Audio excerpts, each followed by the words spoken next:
Understanding Maritime Law, an in-depth look. Maritime law, often referred to as admiralty law, encompasses a comprehensive body of international and national rules, conventions, and treaties that govern activities on the seas and navigable waters. This legal framework addresses various private maritime issues, including shipping practices, cargo disputes, and offenses that occur on open water. As our global economy increasingly relies on maritime transport for trade, understanding this intricate legal domain has never been more critical. Key aspects of maritime law. Overview and scope. Maritime law is unique in that it operates as a separate jurisdiction, independent of national law codes. This distinction is particularly prominent in developed countries, where maritime issues often require specialized legal knowledge. Key areas addressed by maritime law include shipping contracts, the laws governing agreements for the transportation of goods and passengers across bodies of water. Negligence and liability, determining responsibility and financial consequences in personal injury cases or property damage resulting from maritime activities.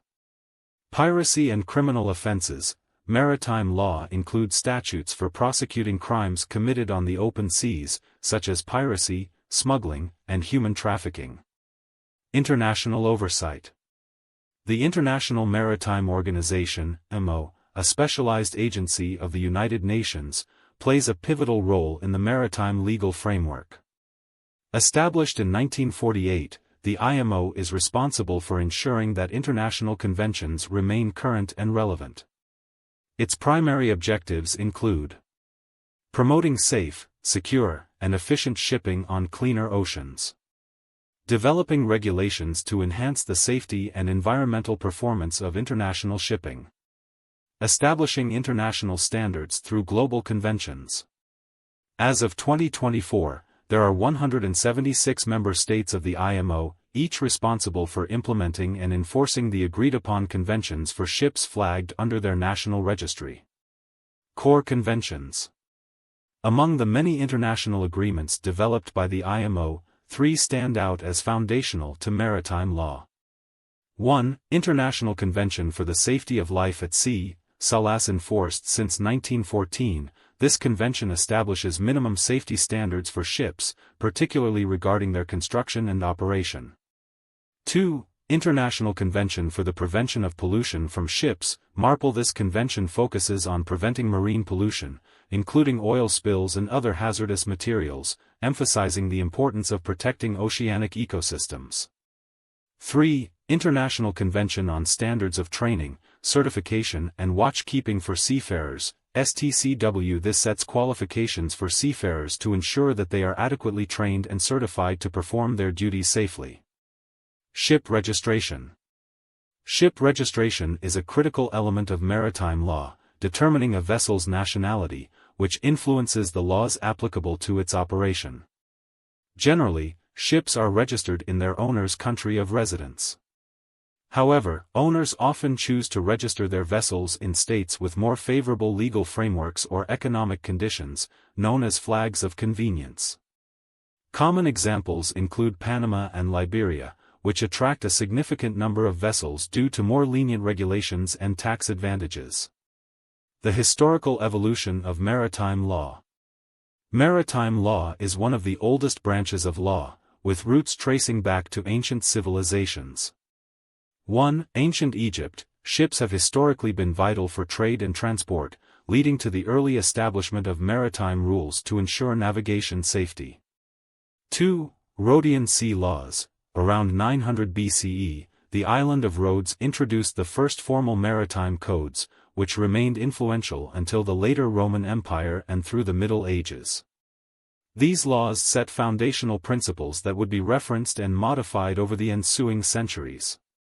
3. Consulate of the Sea and Rolls of Oleron. During the medieval period, these codifications continued to refine maritime practices, significantly influencing European laws.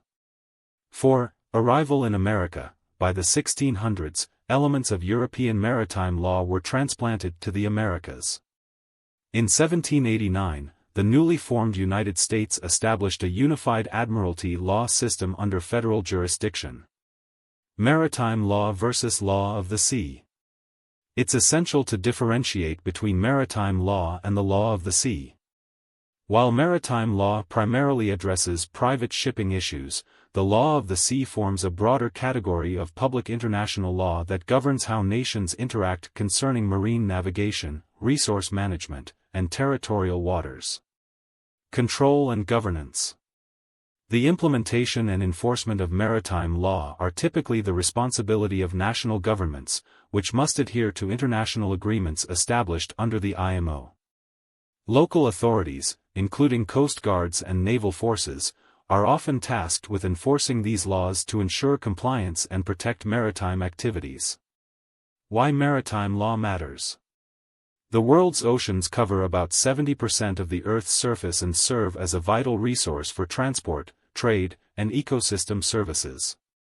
Maritime law is crucial for providing a structured legal framework that facilitates international trade by allowing the smooth movement of goods and people over water. Protecting parties engaged in maritime commerce against piracy, accidents, and environmental hazards. Supporting international cooperation to promote safety standards, environmental protection, and efficient maritime operations. Conclusion.